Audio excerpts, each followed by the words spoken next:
This is another presentation in the SQL series called Outer Joins, and it follows the inner join presentation. My name is James Renaud, PhD, and I am a professor at Shawnee State University. This video will discuss the outer join, including the differences between an outer join and an inner join, the differences between a right outer join and a left outer join, the specific syntax of a left outer join, and again, we'll discuss the syntax of the on clause as used in a join. An outer join is different than an inner join because an outer join will select all of the items in one table and the matching items in the join table, in the other table. So you get all of the items in one table and the matching elements in the other table, where with an inner join, if there's not a match, you don't get them from either table. So an outer join works a little different. Outer joins have a direction, either right or left, depending upon which table you get all of.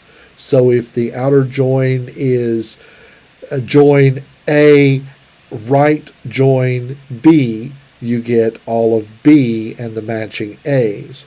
If you say from A left join B, you get all of the A's and the matching B's because A's on the left side.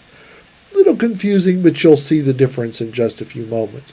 If a table doesn't match, if there are no matches, and it's the table that we said we were okay with no matches, null values will be returned for all of the attributes of that table. So we can use the where clause and we can use various other functions to handle those null values correctly.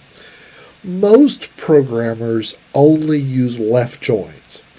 It's what most of us do, that it's join A or from A left join B, which means get all of A and the matching B's.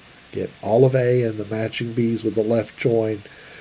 And there are a few databases like SQLite and some others that don't support a right join. They only support the left join syntax. Because of that, I'm only going to show left joins in this demonstration.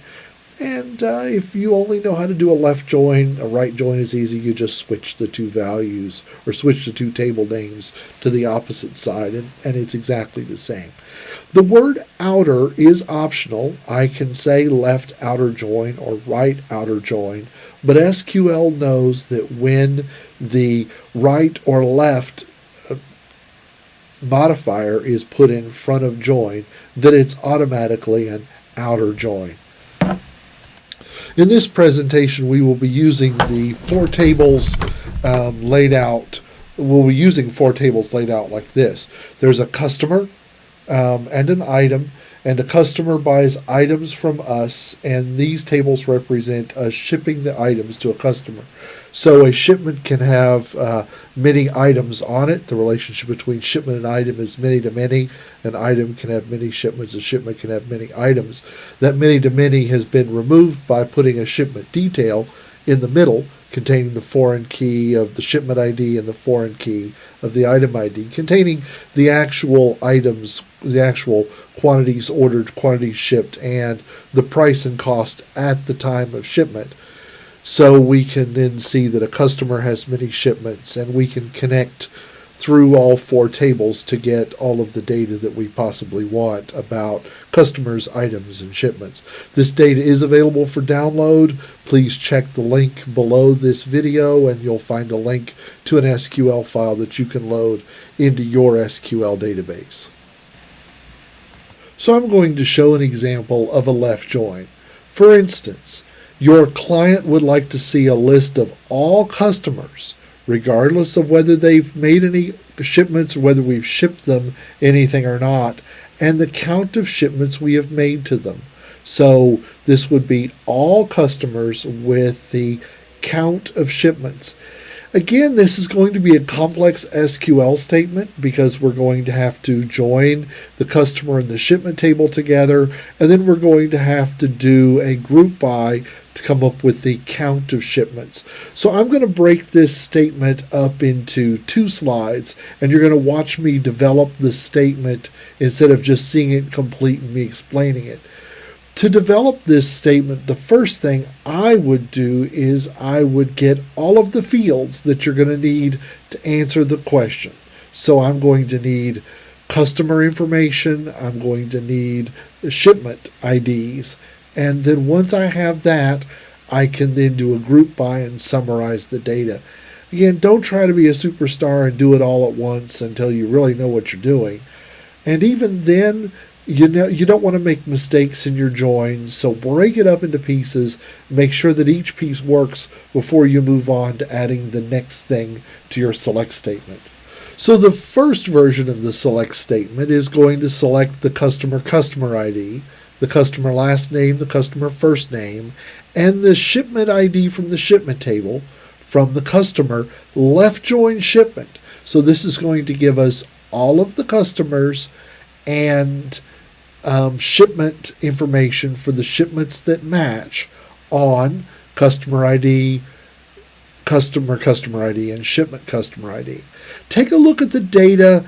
Take a look at the data right here, and you'll see that Joanne Long, customer 23, has no shipments. She was entered in the customer database, but we've not shipped her any stuff. Also, then notice that Ann Murphy, customer 51 there, has multiple shipments, and her date has been repeated multiple times. So you can see that we've kind of denormalized the data to show either no shipment IDs or multiple shipment IDs for each customer. Now that we have the data looking like this, we can add the group by. So I took the statement from the previous slide and I've added the count for the shipment ID, and because counting null would be counting 0, then I added a group by customer ID because I wanted it grouped by customer, wanted the count on a customer by customer basis. You can see that we now have a nice summary report showing all customers, every customer in our database, followed by the number of shipments that we have shipped them using a left outer join. This concludes the presentation on outer joins. This presentation was copyright 2019 by James M. Renault, PhD, and you can contact me at jrenault@shawnee.edu. Remember that this work is licensed under a Creative Commons Attribution, Non-Commercial, Share-alike 4.0 license, and I would like to say thank you for your time.